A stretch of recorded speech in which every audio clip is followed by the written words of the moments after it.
प्रसंग सांगण्यास सुरुवात केली.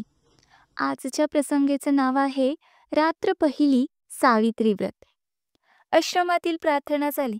सारे सोबती सभोवती मंडळाकार बसले होते. श्यामच्या मुखचंद्राकडे सर्वांचे डोळे लागले होते. तो भ्रातृसंग म्हणजे एक अपूर्व दृश्य होते. वाळवंटातील झरा अधिकच सुंदर व पवित्र वाटतो.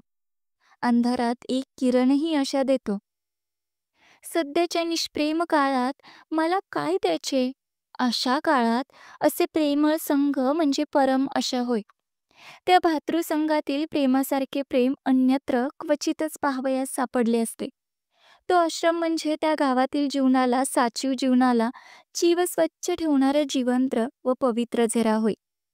गावात सर्वत्र शांतता होती. आकाशात शांतता होती. काही बैलांच्या गळ्यातील घंटांचा गोड आवाज दुरून ऐकू येत होता. वारा मात्र स्वस्त नव्हता. तो त्रिभुवन मंदिराला सारखा प्रदक्षिणा घालीत होता. आपली अखंड प्रार्थना गुणगुणत होता. श्यामने सुरुवात केली. माझ्या आईचे माहेर फार श्रीमंत नव्हते, तरी सुखी होते. माहेरी खाण्यापिण्याची तहान नव्हती. माझ्या आईचे माहेर गावातच होते. माझ्या आईचे वडील फार कर्मठ व धर्मनिष्ठ होते. माझी आई सर्व भावंडात मोठी होती. माझ्या आईवर तिच्या आईबापांचे फार प्रेम होते. माझ्या आईला माहेरी कोणी आवडी म्हणत, कोणी बयो म्हणत. आवडी, खरंच लहानपणापासून ती सर्वांना आवडत असे. बयो, खरेच ती जगाची बयो होती. आई होती. माहेरची गडी माणसे कांडपिणी. पुढे मोठेपणीही जेव्हा माझ्या आईला बयो म्हणून हाक मारीत, तेव्हा ती हाक किती गोड वाटे म्हणून सांगू. ती हाक मारण्यात असलेला जिव्हाळा हृदयालाच कळे. माझ्या आईला 2 भाऊ व 1 बहीण होती. माझ्या आईची आई अत्यंत नियमित व दक्ष होती. तिच्या घरातील भांडी आरशाप्रमाणे स्वच्छ असत. माझ्या आईचे लग्न लहानपणीच झाले होते. सासर श्रीमंत होते. सासरची मंडळी गावात सरदार म्हणून मानली जात. निदान ते तरी स्वतःला तसे समजत. आईच्या अंगावर सोन्या मोत्याचे दागिने होते. पोत, पेट्या, सरीवाकी, गोट तोडे सारे काही होते. भरल्या घरात, भरल्या गोकुळात ती पडली होती. सासरचे तिचे नाव यशोदा ठेवण्यात आले होते. सासरी ती लहानाची मोठी होत होती. कसला तोटा नव्हता. चांगली ल्यायला, चांगले खायला होते. एकत्र घरात कामही भरपूर असे. उत्साही परिस्थिती, सहानुभूतीच्या वातावरणात काम करावयास मनुष्य कंटाळत नाही. उलट 4 धंदे करण्यात धन्यता व आनंद मानतो. मित्रांनो, माझ्या वडिलांच्या अंगावर ते वयाने 17-18 वर्षाचे झाले नाहीत, तोच सारी जबाबदारी पडली होती. कारण आजोबा थकले होते. वडीलच सारा कारभार पाहू लागले. देव घेव तेच पाहत. आम्ही आमच्या वडिलांस भाऊ म्हणत व लोक त्यांना भाऊराव असे म्हणत. आजूबाजूच्या खेड्यातील लोक आम्हाला खोत म्हणून संबोधित. खोत म्हणजे काय? भिकाने प्रश्न विचारला. श्याम म्हणाला, खोत म्हणजे गावचा ठरीव शेतसारा वसूल करणारा, सरकारकडे पाठविणारा बिनपगारी दलाल. त्याला काही मिळत नाही का? रामने विचारले. हो, मिळते तर. सरकारी शेतसाऱ्यांच्या जवळजवळ 1/4 हिस्सा खोताला फायदा असतो. खोत गावातील पिकांची अभावणी करतो. पिकांचा अंदाज करतो. याला पीक धरणे असे म्हणतात. एखाद्या शेतात पीक चांगले नसले तरी चांगले लावतात. लोकांनी वसूल दिला नाही तर सरकारी मदत मिळते व मग जप्ती प्रकरणे होतात. ठरल्या वेळी खोताने शेतसाऱ्यांचे हप्ते वसूल आला नसला तरी पदरचेच पैसे देऊन भरले पाहिजे. आमचा वराड नागपुराकडे मालगुजार असतात. तसाच प्रकार दिसतो, भिका म्हणाला. यावर गोविंदा उत्कटतेने म्हणाला, पुरे रे आता तुमचे, तुम्ही पुढे सांगा. श्यामने पुन्हा गोष्टीला सुरुवात केली. आम्ही वडवली गावचे खोत होतो. त्या वडवली गावात आमची खूप मोठी बाग होती. धो पाणी वाहत असे. दाण बांधून दुरून पाणी आणले होते. ते उंचावरून पडत असे. बागेत केळी, पोपळी, अननस लावलेले होते. निरनिराळ्या जातीची फणसाची झाडी होती. कापे, बरके, अर्ध कापे. तुम्ही कोकणात याल तेव्हा हे सारे प्रकाश तुम्हास मी दाखवीन. ती बाग म्हणजे आमचे वैभव, आमचे भाग्य असे म्हणत. परंतु गड्यांनो, ते आमचे वैभव नसून आमचे पाप होते. पाप क्षणभर हसते व कायमचे रडत बसते. पाप थोडा वेळ डोके वर करते, परंतु कायमचे धुळीत मिळते. पापाला तात्पुरता मान, तात्पुरते स्थान. जगात सद्गुणच शुक्राच्या ताऱ्याप्रमाणे शांत व स्थिर सदैव तळपत राहतात. खोताने वाटेल त्याला कामाला बोलावले तर गेले पाहिजे, नाहीतर खोताचा रोष व्हायचा. गावातील कष्टाळू बायका माणसांनी वांगी लावावी, मिरच्या कराव्या, कणगरे, करिंदे, रताळी लावावी, भोपळे, कलिंगडे याचे वेल लावावे. परंतु या सर्वांवर खोताची नजर असावयाची. खरोखर या जगात दुसऱ्यांच्या श्रमावर जगणे यासारखे दुसरे पाप नाही. दुसऱ्याला राबवून रात्रंदिवस श्रमवून त्यांना तुच्छ मानून आपण गाधा गिरद्यावर लोळावे यासारखे अक्षम्य अपराध नाही. माझ्या आईच्या अंगा खांद्यावर जे दागिने होते ते कोठून आले? पाणीदार मोत्याची नात, खेड्यातील गरीब बायकांच्या डोळ्यातील मोत्यांसारख्या मुलांच्या अश्रूची ती बनलेली होती. त्या गरीब लोकांच्या सोन्यासारख्या मुलांच्या तोंडावरील हास्य व अंगावरील बाळसे आणि तजेला हिरावून आणून माझ्या आईला सोन्याचे गोट तोडे करण्यात आले होते. परमेश्वराला हे सत्य माझ्या आईला पटवून द्यायचे होते. तो माझ्या आईला जागे करणार होता.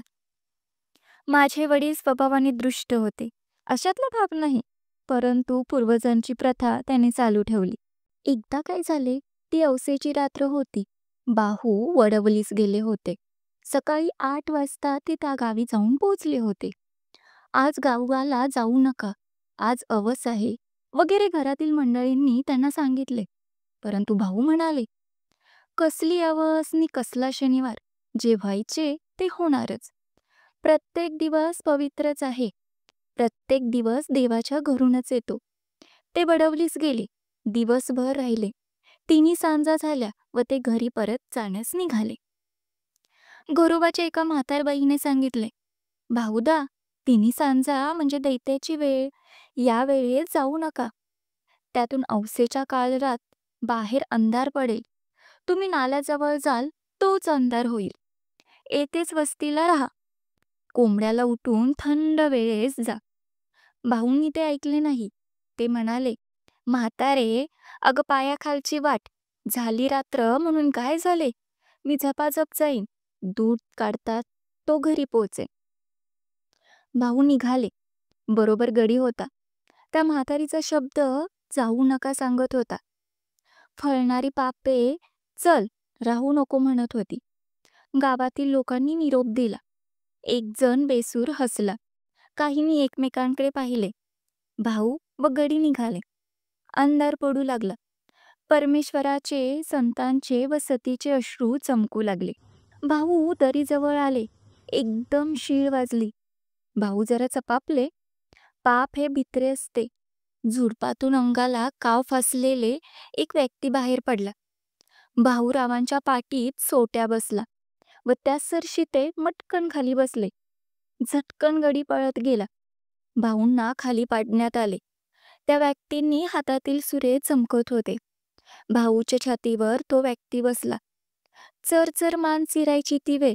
करंदीच्या जाळीत रातकिडे ओरडतच होते. शेजारच्या भवनातून एक भुजंग फुत्कार करीत सणकण निघून गेला. त्या व्यक्तीचे तिकडे लक्ष नव्हते. इतक्यात एका म्हातारीने ओरड केली, अरे बोलवा, खोताला मारले रे, धावा धावा. तो व्यक्ती भ्यायला. मग त्या व्यक्तीने भाऊंना म्हणाले, नका रे मला मारू, मी तुमचे काय केले, सोडा मला. ही अंगठी, ही सल्लेजोडे, हे 100 रुपये घ्या, सोडा मला. दिनमानेपणाने तो व्यक्ती निघून गेला. म्हातारीच्या ओरडण्याने कोणीतरी येत आहे असे दिसले. कोणाची तरी चाहूल लागली. त्या व्यक्तीने अंगठ्या, ती सल्लेजोडे, ते 100 रुपये घेतले होते व पोबारा करून निघून गेला. तोवर इकडे घरात बातमी येताच अकान झाला. साऱ्यांचे तोंडचे पाणी पळाले. घरात दिवे लागले होते, परंतु साऱ्यांचे तोंडे काळवंडले होते. कसचे खाणे नि कसचे पिणे, तेथे तर प्राणांशी प्रसंग होता. त्यावेळेस आम्ही कोणी झालेलो नव्हतो. आईला समजू लागले होते. बायकांना लवकर समजू लागते. माझी आई ती सारी कथा आम्हाला सांगे. आई देवाजवळ गेली. निर्वाणीचा तोच एक सखा. देवाजवळ जाऊन आईने पदर पसरला. ती म्हणाली, "देवा नारायणा, तुला माझी चिंता, तुला सारी काळजी. आई जगदंबे, तुझी मी मुलगी. मला पदरात घे. माझी कुंकू राख. माझे चुडे अभंग ठेव. माझे सौभाग्य नको आई, आई. त्यावर कुऱ्हाड नको पडू देऊ. मी काय करू? कोणते व्रत घेऊ? देवा, माझी करुणा येऊ दे तुला. तू करुणेचं सागर, येऊ दे हो घरी सुखरूप. पाहीन त्यांना डोळे भरून, नांदू तुझ्या आशीर्वाद सुखाने जन्मभर. मला दुसरे काही नको. नकोत हे दागिने, नकोत ती मोठी वस्त्रे. कशाला मेली ती खोती, नको मला, काही नको. पती हाच माझा दागिना, तेवढा दे देवा." असे म्हणून आई विनवू लागली, रडू लागली. आईने देवाला अळविले, प्रांथिले. परंतु नुसती प्रार्थना काय कामाची? प्रत्येक गोष्टी त्याग पाहिजे, व्रत पाहिजे. माझ्या आईने या रात्री सावित्रीचे व्रत घेतले. मित्रांनो, जीवनाच्या कठीण प्रसंगी धीर द्यावयास भारताच्या इतिहासात कितीतरी दिव्य स्त्री पुरुष रत्ने आहेत. राम आहे, हरिश्चंद्र आहे, सीता आहे, सावित्री आहे. तुम्ही इतिहासात लिहा किंवा लिहू नका. सावित्री अमर आहे. स्त्रियांना सदैव ती धीर देईल, मृत्यूंशी झगडण्याचे धैर्य देईल. मनुष्याचा पवित्र व निर्मल निश्चय मरणाजवळ झगडण्यासही बळ देत असतो. माझ्या आईचे सौभाग्य आले. भाऊ घरी आले. त्या वर्षापासून आईने सावित्रीचे व्रत करी. दरवर्षी ज्येष्ठी पुनव येण्याच्या आधी 2 दिवस ती उपवास सुरू करीत असे. घेतलेले व्रत कधी सोडता येत नाही. या व्रतात वटपूजा करावयाची असे. आकाशाला कवटाळू पाहणाऱ्या चिरंजीवी अक्षयवटाची पूजा करून अक्षय सौभाग्य मिळवायचे. वटवृक्षाप्रमाणे कुळ वाढो, ते जगाला छाया देवो. सावित्री व्रताचे दिवस जवळ येत चालले. म्हणजेच माझी आई गंभीर होत असे. मी त्या संबंधीचीच एक आठवण सांगणार आहे. आत्तापर्यंतची ही प्रस्तावनाच होती. त्यावेळेस मी 8-9 वर्षाचा असेल. सावित्री व्रताला आरंभ होणार होता. माझी आई हिवतापाने आजारी होती. हिवताप सारखा तिच्या पाठीस लागला होता. या व्रतात 3 दिवस वडाला 108 प्रदक्षिणा घालावयाच्या असतात. आईला जरा चालले तरी गैर येत होती. आईने श्याम अशी हाक मारली. मी आईजवळ गेलो, विचारले, "काय आई, काय होते? पाय का चेपू?" आई म्हणाली, "पाय नको रे चेपायला. मेले रोज चेपायचे तरी किती? तू सुद्धा कंटाळला असशील हो. पण मी तरी काय करू?" आईचे ते करुण शब्द ऐकून मला वाईट वाटले. मी रडू लागलो. आई पुन्हा म्हणाली, "श्याम, तू दिवसभर काम करून दमतोस हो, पण उद्यापासून तुला आणखी एक काम 3 दिवस करायला सांगणार आहे. करशील ना तू बाळ?" "कोणते काम?" "आई, मी कधीतरी नाही म्हटले का?" असं श्याम म्हणाला. आई गहिवरून म्हणाली, "नाही, तू कधी सुद्धा नाही म्हणत नाहीस. हे बघ, उद्यापासून वट सावित्रीचे व्रत सुरू होतील. मला वडाला 108 प्रदक्षिणा घालता येणार नाहीत. मला बोहळ येईल. कशी तरी पारावर तुझा हात धरून जाईन, पूजा करीन, 3 प्रदक्षिणा घालीन. बाकीच्या प्रदक्षिणा तू घाल हो बाळ." असे म्हणून आईने माझा हात आपल्या हातात घेतला. प्रेमळ व करुण अशा दृष्टीने तिने माझ्याकडे पाहिले. श्याम म्हणाला, "आई, माझ्या प्रदक्षिणा कशा चालतील?" "चालतील हो बाळ. देवाला डोळे आहेत. देव काही मेला नाही. त्याला सारे समजते, कळते. तू म्हणजे मीच नाही का? अरे, तू माझ्या पोटचा गोळा, माझाच जणू भाग, माझेच तू रूप. तू प्रदक्षिणा घालशील त्या माझ्याच होतील. मी दुबळी आजारी आहे, हे देवाला माहिती आहे." आई म्हणाली. "पण मला बायका हसतील. मी नाही जाणार वडावर. शाळेतली जाणारी मुले मला बघतील व शाळेत 'आहा, नको रे' असे म्हणून माझी फजिती करतील. मला लाज वाटते, मी नाही जाणार. शिवाय शाळा बुडेल, मास्तर रागवतील." अशा अनेक सबबी मी सांगू लागलो. आईचे काम करावयास कसली रे राज? हे देवाचे काम, ते करीत असता तुला कोणी हसले तर तेच वेडे ठरतील. देवाचे काम करावयास लाजू नये, पाप करावयास माणसाने लाजावे. श्याम, त्या दिवशी चुलीमागच्या खोबऱ्याचा तुकडा तू घेऊन खाल्लास. मी बघितले. पण बोलले, नाही, जाऊ दे. मुलाची जात आहे. परंतु त्यावेळेस तुला लाज नाही वाटली आणि आता देवाचे काम करावयास तुला लाज वाटते का रे? मग तो भक्ती विजय कशाला वाचतोस? तो पांडव प्रताप कशाला वाचतोस? तुझा आवडता श्रीकृष्ण घोडे हाकी, धर्माघराची उष्टी काढी. काम करावयास, प्रदर्शन घालावयास तुला लाज वाटते का? नसलास जाणार तर मी जाईन हो. येऊन जाऊन काय होईल? मी भोवळ येऊन पडेन. मरेन तर सुटेन. एकदाची देवाजवळ तरी जाईन. परंतु श्याम तुमच्यासाठी जगते रे, असे म्हणून आईने डोळ्यांना पदर लावला. आईचे शब्द माझ्या मनात खोल गेले. माझे हृदय विरघळले, पाझरले, पावन झाले. देवाचे काम करावयास लाजू नको. पाप करायचीच लाज धर. थोर शब्द.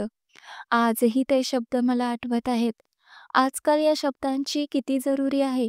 देवाच्या कामाची, देशाच्या कामाची, भारत मातेच्या कामाची आम्हास लाज वाटते. परंतु वाईट पुस्तके वाचण्याची, वाईट सिनेमा पाहण्याची, तपकीर ओढण्याची, विडे सिगारेट ओढण्याची, सुपारी खाण्याची, चैन करण्याची लाज वाटत नाही. पुण्य कर्म करण्याची लाज वाटू लागली आहे व असत्व कर्म करण्यात प्रौढी व संस्कृती येऊन राहिली आहे. फार वाईट आहे ही स्थिती. मी आईच्या पाया पडलो व म्हटले, आई, जाईन हो. कोणी मला हसो, कोणी मला काही म्हणो, मी जाईन. पुंडलिक आई बापाची सेवा करून मोठा झाला. देवाला बांधून आणता आला. तुझे काम करून मला तुझा व देवाचा लाडका होऊ दे. शाळेत मास्तरला रागवले. त्यांनी मारले तरी चालेल. आई, तुला माझा राग आला होय? तुला वाईट वाटले? असे केबिलवाणे मी विचारले. नाही हो बाळ, मी तुझ्यावर कशी रागवेन? मला तुझ्यावर रागवता येत नाही हो श्याम, आई म्हणाली. गड्यांनो, मी घरी असलो व वट सावित्री जरी असली तर वडाला प्रदर्शन घालण्यास मी नेहमी जात असे. माझ्या आईचे त्या दिवशी शब्द मी कधी विसरणार नाही. पाप करताना लाज वाटू दे, चांगले काम करताना लाज नको. तर आजचा प्रसंग रात्र पहिली सावित्री व्रत कशी वाटली ते नक्की सांगा व नेक्स्ट पार्टमध्ये आपण पाहणार आहोत श्यामने सांगितलेली दुसरी रात. धन्यवाद.